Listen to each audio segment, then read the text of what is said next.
দুই হাত তুলে দোয়া করবেন বললেন পলক।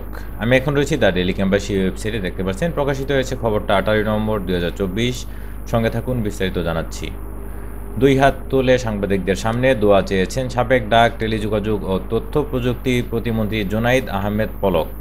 বৈষম্য বিরোধী ছাত্র আন্দোলনে গণহত্যার অভিযোগের মামলায় গ্রেপ্তারি পরোয়ানাভুক্ত সাবেক এ প্রতিমন্ত্রীকে আন্তর্জাতিক অপরাধ ট্রাইব্যুনালে হাজির করা হয়।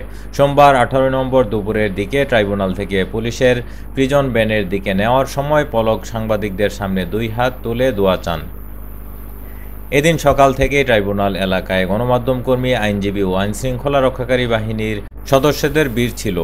বিগত সরকারের আমলে দায়িত্ব পালন করা 9 মন্ত্রী, বিচারক, সচিবসহ 13 জনকে হাজির করা হয়েছিল। সকাল 9:30টার দিকে নারায়ণগঞ্জ কারাগার থেকে প্রিজন ভ্যানে ট্রাইব্যুনালে আনা হয় সাবেক মন্ত্রী গোলাম দস্তগীর গাজীকে।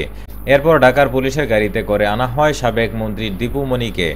এর কিছুক্ষণ পর আরেকটি গাড়িতে করে অন্যদের নিয়ে আসা হয়। তাদের মধ্যে ছিলেন আওয়ামী লীগ সরকারের সাবেক আইনমন্ত্রী আনিসুল হক, শাহজাহান খান, ফারুক খান, কামাল আহমেদ মজুমদার, হাসানুল হক ইনু, রাশেদ খান মেনন, জুনাইদ আহমেদ পলক, সাবেক প্রধানমন্ত্রীর উপদেষ্টা সালমান ফজলুর রহমান ও তৌফিক-ই-ইলাহী, সাবেক স্বরাষ্ট্র সচিব জাহাঙ্গীর আলম ও সুপ্রিম কোর্টের আপিল বিভাগের অবসরপ্রাপ্ত বিচারপতি শামসুদ্দিন চৌধুরী মানিক।